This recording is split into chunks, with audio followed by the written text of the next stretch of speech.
Bonjour à tous, bienvenue à ce nouvel épisode de La vie symbolique avec Jonathan Pajot et Jean-Philippe Marceau. Aujourd'hui, j'avais envie de parler de est-ce que Jésus est un hippie? C'est un sujet qui revient de temps en temps. Je voulais pas en parler comme tout de suite après la controverse pour pas disons, mettre du feu là-dessus, mais plus tôt cet été, il y avait eu J.D. Vance, entre autres, le vice-président des États-Unis, qui avait commenté sur l'Ordre des Amours de saint Thomas d'Aquin pour parler de l'immigration, puis ça avait lancé un débat sur les médias sociaux. Mais en général, je trouve que c'est le genre de débat qui revient souvent, là, à quel point est-ce que Jésus est juste libéral ou plutôt conservateur. Ça revient dans les différentes générations, entre autres. Là, je le vois dans l'Église catholique, il y a souvent des gens qui sont plus boomers, plus vieux, qui ont plus tendance à être très libéral, puis les jeunes, au contraire, comme très Mhm. conservateurs. Puis ça fait souvent le genre de clash qu'on a vu récemment. Fait que je te pose ça la question tout de suite comme ça pour commencer, Jonathan. Est-ce que Jésus, c'est un hippie? Mais je pense que de cadrer la question comme il faut, c'est bien aussi pour aider. Pourquoi qu'on dit ça? C'est que l'impression qu'on a des fois, puis c'est que être un chrétien, ça veut dire être gentil, en fait. Tu sais, ça veut dire être doux, être gentil, être... tu sais, puis tu sais, on peut comprendre la raison pour laquelle les gens arrivent à ces conclusions-là. Si tu lis, disons, tu sais, le sermon sur la montagne, si tu lis tu sais, les béatitudes, tu peux voir... puis si tu penses à certaines figures dans le christianisme, tu sais, quand je pense à Saint François d'Assise, par exemple, c'est souvent on pense que Jésus, c'est Saint François d'Assise. Euh, puis, mais il y a un côté plus sombre aussi à cet aspect-là, tu sais, de penser que les chrétiens, c'est juste des gens gentils. Un peu Ned Flanders là, dans Les Simpsons. Euh, c'est aussi la façon que c'est utilisé contre les chrétiens. C'est-à-dire, quand les chrétiens prennent une position morale sur une question, soit l'avortement ou des questions semblables, bien, la réponse souvent des ennemis de cette position-là vont dire, mais si tu étais un chrétien, tu serais gentil. Puis là, t'es pas gentil. T'es pas gentil, puis t'es pas. Jésus, lui, accepterait tout le monde. Jésus accepterait tout. Jésus, être un chrétien, ça veut dire que tu acceptes tout. T'sais. Mais je pense que c'est ça le cadre. Puis après ça, on le voit aussi dans la formulation des hippies en tant que tel, dans les années 60, qui avait un appel un peu à un genre de Jésus qui était anticonformiste, un Jésus qui était contre l'autorité, un Jésus qui reprochait aux autorités de l'époque les différentes choses. Puis tout ça, le problème, c'est que tout ça, c'est vrai en partie, mais c'est pas la totalité de l'image. C'est ça qui manque. C'est que, oui, en effet, il y a des aspects de Jésus. Jésus, il dit, laissez venir à moi les petits-enfants. Jésus, c'est vrai qu'il critique les autorités des pharisiens. Mais il y a plusieurs exemples dans son histoire qui démontrent qu'en fait, il était très capable d'être dur avec les gens qui le suivaient, c'est-à-dire avec ses enfants, tu sais, entre parenthèses, ceux qui étaient ses disciples, mais aussi dur plus en général. Tu sais, il y a certaines paraboles qui sont assez rough. Les paraboles, souvent, qu'on lit pas jusqu'à la fin, parce que une fois qu'on arrive à la partie plus difficile, c'est moins le fun, disons.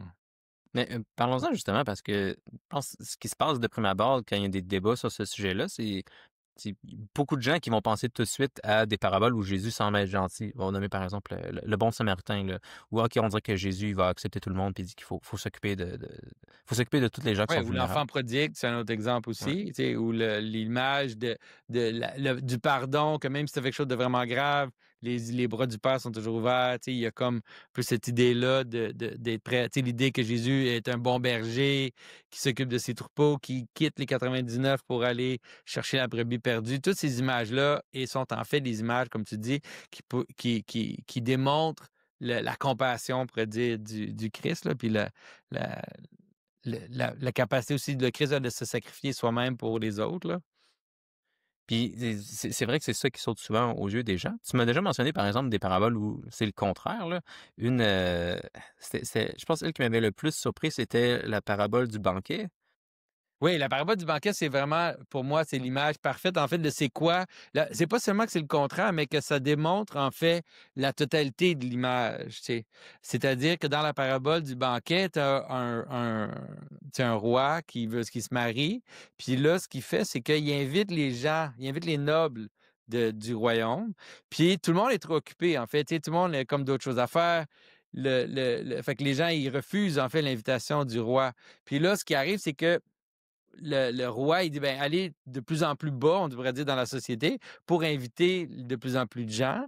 Puis finalement, il dit, ben, allez carrément dans les rues, allez dans les rues, allez sur les bords des chemins, vous trouvez des étrangers, des gens que vous connaissez même pas, puis invitez-les à venir au festin. Fait que là, souvent, les gens, ils arrêtent la parabole là, parce que c'est super beau. Dans le fond, c'est plus le côté Jésus compassion, le côté tout le monde est invité, tout le monde peut venir, tout le monde peut entrer. Tu pourrais même l'utiliser, comme tu pourrais utiliser ça comme une image d'immigration, disons, massive et tout ça.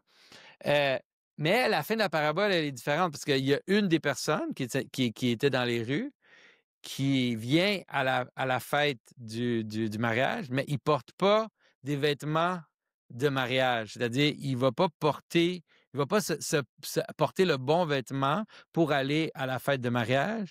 Puis là, à cause de ça, l'autre, le mari, il se fâche, puis il dit, jetez-le en dehors. En dehors, carrément, là, dans les ténèbres, dans la géhenne, là, dans les ténèbres. Puis là, c'est comme, OK, là, c'est un choc tout d'un coup, parce que tu dis, OK, non, il y a un côté un peu plus dur à cette image-là. Puis une fois que tu l'analyses au complet, tu réalises qu'en fait, c'est ça, la vision du Christ, c'est de dire que tous sont invités, mais tous doivent aussi se conformer à l'invitation. C'est-à-dire, le Christ aime tous les hommes, tous les hommes qu'il a créés, le plus petit de ceux-ci est à son image. Mais si tu entres et tu veux participer au corps, ben, il faut que tu te conformes au corps. Je dis souvent, quand le Christ va chercher la brebis perdue, ben, il va la chercher puis il la ramène au troupeau. Mais il va pas amorter tout le troupeau pour comme faire plaisir à la brebis qui est dans le fond d'un buisson, là. Une chose qui était frappante de la parabole du banquet, là, c'est que la personne qui est jetée dans la GN est dans un état vraiment pire que si elle avait juste été laissée dans la rue Oui, c'est initialement. ça. Je ris. Désolé quand je ris, c'est toujours le pire truc. C'est vraiment ma maladie, là. Mais oui, c'est ça, en fait. C'est-à-dire qu'il aurait été mieux pour elle de jamais avoir été invitée, finalement. Mais si tu invites et tu entres, mais tu refuses. Mais tu sais, le Christ, tu sais, parce que souvent, on dit, ah, c'est horrible. Mais sauf que on le comprend parce qu'il y a d'autres paraboles que les gens trouvent bonnes. C'est de dire, tu sais, quand le Christ dit vaut mieux qu'une pierre soit attachée au cou des gens puis soit jetée dans l'eau tu sais, que ceux qui font du mal à ces plus petits. Tu sais. Quand tu as l'idée d'une autorité religieuse qui abuse de son pouvoir ou quelqu'un qui est dans l'Église qui secrètement fait des choses qui sont totalement scandaleuses, ben là, tout d'un coup, on le comprend. Et ça, c'est pas juste, c'est pas juste ceux avec lesquels nous, on est d'accord. Il y a certains comportements qui sont attendus des gens qui participent au corps. Euh, Puis c'est pour ça que, c'est pour ça que c'est pas juste une image du Christ et de l'Église, mais tu peux le comprendre comme, en fait, une image de toutes les structures. Disons, de toutes les structures qu'on peut imaginer, là. C'est-à-dire, même au niveau de l'immigration, je trouve que c'est une bonne image. C'est-à-dire, oui, il peut y avoir une invitation.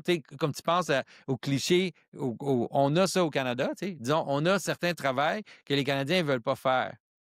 Fait que là, ce qui arrive, c'est que la personne qui s'occupe du chose, il invite des gens à travailler, les gens ne veulent pas. La personne, il invite les étudiants, puis là, les étudiants, ils ne veulent pas. Fait que là, finalement, la seule façon d'avoir des gens qui font ça, ben, c'est qu'ils vont en Amérique du Sud, ils invitent des gens à venir.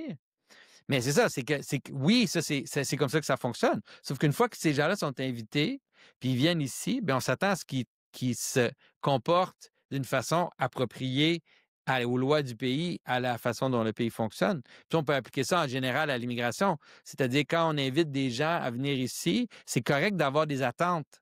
C'est vraiment correct d'avoir des attentes à ce qu'ils se conforment à ce qu'on veut que notre pays soit. Tu sais, Une chose qui m'est venue en tête quand tu parlais de la parabole, j'essaie de comprendre, disons, notre situation à nous, puis pourquoi c'est tellement plus facile, on dirait, de penser, en tout cas pour la plupart des gens, je pense, de penser à un Jésus qui est gentil. Puis je me demande si ça a rapport, en fait, c'est drôle, même dans le mot gentil, là, ça a rapport à cette opposition entre les Juifs puis les gentils, parce que dans la parabole du banquet, il y a clairement une référence avec le fait que, ben, premièrement, Jésus est venu pour les Juifs, puis après, il a fait ultimement de la place aux païens. Puis, tu vois ça, plusieurs fois dans les évangiles, puis dans saint Paul aussi, là, que les Juifs sont en premier, puis ensuite viennent les païens.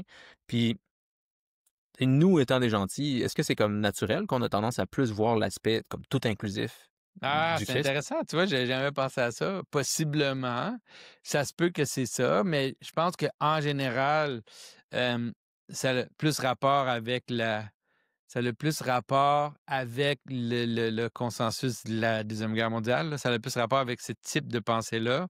C'est-à-dire qu'on a comme embrassé, à cause d'excès d'autorité, tu sais, au 20e siècle, on a embrassé une vision critique envers l'autorité comme étant la position de base. Fait qu'on a tendance à penser que l'autorité, elle est mauvaise en soi ou on peut la soupçonner comme telle. Puis, à cause de ça, mais tu sais, c'est vraiment juste des structures pas justes, mais c'est comme les structures mentales, tu sais, tu peux pas faire deux choses en même temps. Fait que si tu as tendance à toujours voir l'autorité comme étant quelque chose dont il faut se détacher, contre lequel il faut se rebeller, tu sais, qui est là pour nous oppresser et tout, mais c'est normal qu'après ça, tu vas avoir tendance à favoriser l'étranger, le criminel, les gens qui font pas partie de la structure. Puis souvent, tu sais, c'est sûr qu'on a des intuitions, là, tu sais, des fois, les gens, ils sautent d'un bord et de l'autre, mais quand tu regardes les comportements des gens, tu peux voir qu'il y a comme quand même une cohérence là, dans cette affaire-là. Fait que c'est un peu normal que dans ce monde-là, qui est le monde des années 60. Là. Si tu penses à la fin de la Deuxième Guerre mondiale, ça a pris comme peut-être 10 ans avant que les choses s'installent. Puis là, une fois que les choses se sont installées, ben là, tu avais rock and roll, tu avais beat culture, tu avais tout ce qui a donné les hippies, là, qui étaient là déjà à la fin des années 50, même peut-être années 50. Puis là, ça donne un peu une sorte de christianisme qui aime que Jésus il est contre les pharisiens, puis qui critique les autorités, qui aime tout l'aspect de Jésus qui est ouvert, puis qui accepte, puis qui est tout ça, mais qui arrive difficilement à voir l'aspect du Christ qui est plus dur, tu sais. Ouais, ouais. J'imagine, inversement, il y a eu des époques où c'était plus facile de voir l'aspect de Jésus Ben oui, jugeant. c'est ça. Puis c'est pour ça que souvent, les gens, ce qui arrive, c'est ça qui est intéressant. Tu peux parler à des chrétiens aujourd'hui, si tu veux. Ça, des chrétiens, comme tu dis, un peu plus boomers, disons, là. Euh, c'est que ils comprennent pas quand ils voient, disons, tu sais, le christianisme du Moyen Âge, où ils voient un christianisme qui est plus robuste, ils disent, ben, c'était pas chrétien. Comment ça peut être chrétien? Jésus, c'est un hippie. Tu sais, Jésus, il est gentil, puis il accepte tout le monde, puis tu sais, il est comme ça. Mais c'est juste parce qu'ils ont comme une sorte de ligne, tu sais, où ce qui trace un narratif dans l'histoire, puis ils voient pas, tu sais. Je veux dire, Jésus, là, il y a des moments où il est vraiment rough, là. L'histoire de la femme cananéenne, là, tu sais, c'est vraiment intense, cette histoire-là. Parce que, tu sais, Jésus, il veut pas rien lui donner, là. Puis, tu sais, il la traite, tu sais, comment je peux te dire? C'est comme, il la traite de chien, tu sais. Tu sais, c'est vraiment grave, là, tu sais. Imagine, toi, tu penses que Jésus, il est tout ouvert et tout. Non, non. Puis là, c'est elle, c'est comme si elle, par sa foi, puis aussi par sa capacité de s'humilier, puis de dire, ah, ben, je vais pas réagir, en fait, à l'insulte qui vient de l'autorité, je vais m'abaisser devant, puis je vais continuer de poser ma demande. Ben, c'est ça qui impressionne Jésus. C'est ça qui fait que Jésus, il est comme touché, puis là, il dit, ah oui, OK, ben, vu que tu es prêt, vu que tu es capable de faire ça, ben, je suis prêt à t'intégrer, tu sais. Puis ça, les gens sont incapables de penser comme ça aujourd'hui. Tu sais, il y a des histoires de saints, là, la meilleure histoire de saint pour comprendre ça, qui est une des plus difficiles, c'est l'histoire de Saint Moïse, l'Éthiopien. Tu sais. Pour ceux qui ne connaissent pas l'histoire, dans le fond, Saint Moïse, c'était un Éthiopien, fait qu'il était noir. Tu sais, il était vraiment noir. Tu sais, on ne sait pas exactement d'où il venait, peut-être soudanais, ou il était peut-être. Tu sais, mais il était vraiment, tu sais, c'est un homme noir. Puis il était vraiment immense, il était vraiment fort. Puis il faisait partie d'une troupe de criminels, en fait. Tu sais. Fait que il attaquait le monastère. Puis là, finalement, il a été tellement impressionné par les moines, puis leur mode de vie, que finalement, il est revenu après avoir attaqué le monastère, puis il est devenu un moine au monastère. Tu sais. Puis ce qui arrivait dans le monastère, c'est que les moines, ils l'insultaient. Les moines, ils l'insultaient de façon qu'aujourd'hui, ça serait vraiment inacceptable. Tu sais, les moines, ils l'insultaient vraiment avec des commentaires que nous, on pourrait comprendre comme étant raciste, tu sais. Puis ce qu'on voit dans l'histoire, c'est qu'en fait, les moines, ils faisaient ça pour voir s'il était passionné, s'il était attaché ou s'il était capable d'être détaché. Puis les moines, ils l'attaquaient, disons, devant lui, mais en secret, entre eux, ils le célébraient, puis ils disaient comment il était en fait un grand homme de Dieu, tu sais. Puis là, finalement, il est devenu un saint, tu sais. Mais tu vois, ces histoires-là, on n'est pas capable de les imaginer aujourd'hui, là, tu sais. C'est comme complètement inacceptable pour nous parce qu'on ne voit pas l'idée, cette idée-là, d'une certaine façon, de comment que la personne étrangère, la personne à l'extérieur doit aussi se conformer, tu sais, elle doit aussi s'humilier, en fait. Doit s'humilier puis se conformer au corps. Puis c'est comme ça que tu participes. Penses-tu qu'il y a aussi un aspect de confort relatif et d'abondance qu'on a depuis justement la Deuxième Guerre mondiale? Là? Parce que si je remonte, mettons, à l'inverse, au Moyen Âge, après la peste, là, les gens parlaient pas mal du jugement de Dieu, puis ils étaient pas mal à l'aise de parler Oui, de c'est toutes ces ça. paraboles difficiles. Là. C'est sûr qu'il y a ça aussi. C'est sûr que, tu sais, une des raisons pourquoi on est si gentil, c'est parce qu'on n'a pas personne tu sais, qui casse nos fenêtres, là. Mais c'est certain que cette espèce de gentillesse aveugle-là, à un moment donné, elle va mener à des gens qui vont casser tes fenêtres. Puis là, ça va comme, c'est sûr qu'à un moment donné, ça va commencer à tourner. C'est pour ça que les gens, souvent, ils saisissent pas. Tu sais, puis, tu sais, je veux pas trop rentrer dans la politique, là. Mais, tu sais, les gens ici au Canada, on ne saisit pas tout à fait ce qui se passe aux États-Unis. Parce que nous, on est ici, on est vraiment protégés. On a tous les États-Unis entre nous, puis, tu sais, disons, les migrants qui arrivent du Sud. Fait qu'on n'est pas, on n'a pas des villes où il y a plein. On n'est pas comme envahi, où il y a plein de gens sans papier qui sont comme, tu sais, qui sont présents.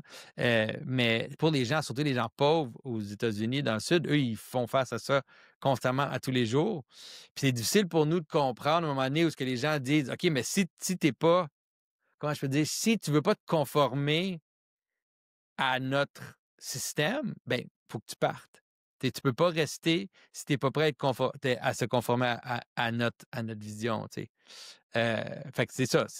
J'ai l'impression qu'on est dans un moment de changement où tu sais, c'est allé tellement longtemps de l'autre côté, où on a tellement fait des excès où on a favorisé les criminels, où on a favorisé, tu sais, où on a excusé des comportements. Tu sais, en Californie, les gens, ils savent probablement, là, tu sais, il y a eu des lois qui ont été passées dans les derniers 5-6 ans où ils ont décriminalisé les vols à l'étalage. Tu sais, fait que un vol qui est en bas, je ne me souviens plus c'est combien, 600 ou je ne me souviens plus qu'un certain nom, un certain montant, ben ils ont décriminalisé ces vols-là. Tu sais, par compassion, par blablabla, par toutes sortes de raisons. Mais tu sais, ce genre de comportement-là, à un moment donné, il mène à un renversement, là. Disons, une question reliée que j'ai, c'est, ben, je reviens aussi à, disons, la place des gentils dans tout ça, puis notre place à nous, parce que, disons, je peux comprendre comment, donc des premiers chrétiens qui venaient du judaïsme, par exemple, que cette, dans ce genre de structure-là, OK, on a eu la loi, on a eu comme une grosse discipline, puis maintenant on fait rentrer tout le monde, puis il y a plus, disons, je sais pas, il y a plus de choses qui sont permises maintenant. Je peux comprendre comment ça empêchait ces gens-là de déraper parce qu'ils avaient déjà été formés par la loi, par exemple. Puis maintenant, aujourd'hui, la plupart des gens qui sont chrétiens, ils viennent pas d'un héritage juif où ils ont suivi la loi, là.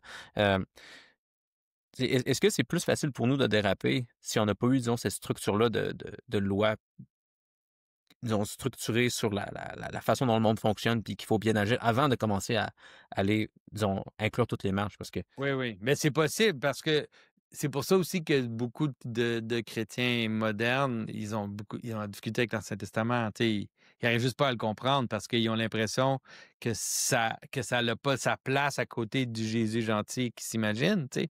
Puis à cause de ça, ils n'arrivent pas à réconcilier les deux. Mais c'est ça, en effet, peut-être que d'être capable de voir l'un à côté de l'autre, puis de voir un peu plus clairement la relation entre les deux, ça pourrait nous aider à trouver un équilibre, là, tu sais. Puis, tu sais, je veux dire même, mais puis, tu sais, dans le texte du Christ, tu sais, le Christ, à un moment donné, lui-même, il décrit le jugement, tu sais, il décrit le jugement qui vient sur les hommes. Euh, Fait que, tu sais, il y a quand même un côté, tu sais, Il y a un côté jugement dans ça aussi, même dans les paroles du Christ, là. Mais oui, en effet, mais c'est ça. En effet, je comprends que c'est possible qu'à cause qu'on a perdu la connexion avec la loi complètement, ben, on n'arrive pas à comprendre. Ouais, comme disons, on parle du sermon sur la montagne où Jésus, comme il vient tout inclure, là, le sermon sur la montagne, parce que la façon dont je suis capable de le conceptualiser, c'est que c'est analogue à Moïse qui donne la loi sur la montagne, mais tu sais, ce que Ouais. Moïse donne, lui, c'est une loi comme stricte, là, ou comme c'est la structure, c'est comme ça que le monde fonctionne, puis tu n'as pas le choix de suivre ça. Puis là, Jésus, avec les béatitudes, il vient comme inclure tout. Puis il fait des choses que, disons, si tu n'as pas de Moïse dans le background, je trouve, ça a juste la fou ce que Jésus dit, là. Tu sais, comme te laisser tes ennemis te frapper, de te réjouir de te réjouir de choses comme qui semblent te détruire. Comme si, je trouve que ça fait du sens en voyant le parallèle avec Moïse, là. J'ai l'impression que disons, Moïse a comme créé la structure de base, puis là, Jésus vient comme l'étendre à la plénitude de la création. Mais comme tu dis, si les gens n'ont pas le background de l'Ancien Testament, puis ils voient pas, disons, la loi derrière, ben, c'est facile de juste voir le côté tout inclusif. Oui, c'est ça. Puis aussi, il y a une différence entre, comment je pourrais dire, c'est que les gens, ils lisent les béatitudes, ils lisent ces choses-là comme une sorte de plan pour une société, tu sais. Puis c'est pas nécessairement ça, parce que, tu sais, comme j'ai dit, le Christ, il y a plusieurs endroits où, tu sais, la parabole des talents, par exemple, tu sais, je veux dire, la parabole des talents, c'est rough, là. Tu sais, celui qui fait pas fructifier son talent, il est comme, tu sais, on lui enlève tout. Tu sais, on lui enlève tout, puis on donne à celui qui a déjà quelque chose. Fait que, tu sais, il y a certaines paraboles de Jésus qui sont rough.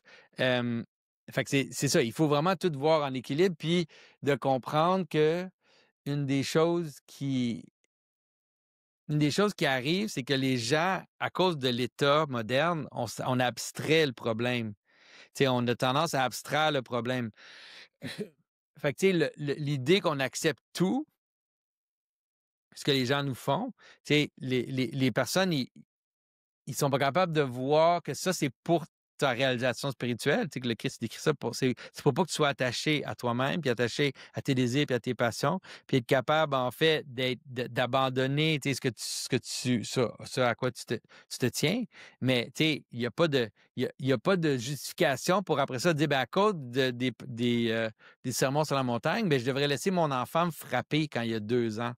Tu sais, je devrais le laisser m'engueuler, puis crier, puis faire des crises, puis, tu sais, parce que, ben Jésus, il dit, tu sais, il faut laisser venir à nous les petits-enfants. Tu sais, Jésus, il dit, oui, mais c'est ça. C'est que les gens, ils font une sorte d'abstraction bizarre, puis ils sont pas capables de voir comment les choses se cohèrent, là, tu sais. C'est pour ça que les gens, souvent, ils vont dire carrément que Jésus puis Saint Paul sont l'opposé, parce que à cause du Jésus hippie, là, après ça, ils regardent Saint Paul, puis là, ils disent, ben là, Saint Paul, il dit, tu sais, enfants, obéissez à vos parents. Il dit, femmes, obéissez à vos maris. C'est comme, quoi?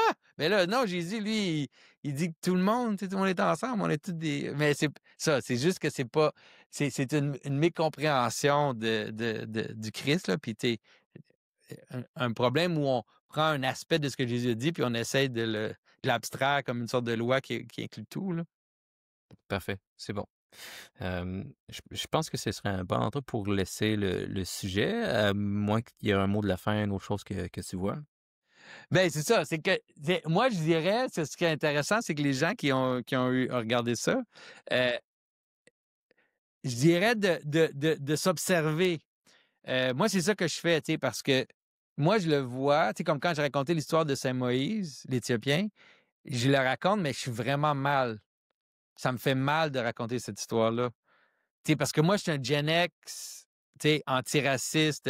Tu sais, j'ai grandi vraiment, tu sais, dans une espèce de vision un peu anarchiste ou anarchisante, là, tu sais, de l'autorité, puis tous les films sur tu sais, l'alliance qui se rebelle contre l'autorité et tout. Tu sais, j'ai ça vraiment dans mon sang, tu sais. Fait que quand je raconte cette histoire-là, ça me fait mal. Mais je pense que de reconnaître ça, c'est bien d'être capable de voir notre tendance, disons, de se poser la question, c'est lequel Christ qui m'attire le plus, tu sais? Est-ce que c'est l'idée du Christ comme juge, c'est qu'un jour, là, il va mettre tout le monde à sa place? Hein? ça va faire du bien, hein? Ou est-ce que c'est l'idée du Christ comme le hippie qui accepte tout le monde, puis qui est comme ouvert et tout? Puis en général, on a une tendance, chacun de nous, on a une tendance vers un ou vers l'autre. Puis c'est correct aussi, c'est normal. On peut pas totalement comprendre le Christ ou on a de la misère à totalement saisir la totalité de ce qui est, mais d'être au moins sensible, d'être capable de voir, OK, oui, moi j'ai cette tendance-là, puis de se laisser, de, de, de se laisser aussi capable de voir l'autre bord, de comprendre qu'il y a un autre côté à la question, là. Parfait. Bon ben, merci beaucoup, Jonathan. Merci tout le monde d'avoir été là. On se reverra dans quelques semaines pour le prochain.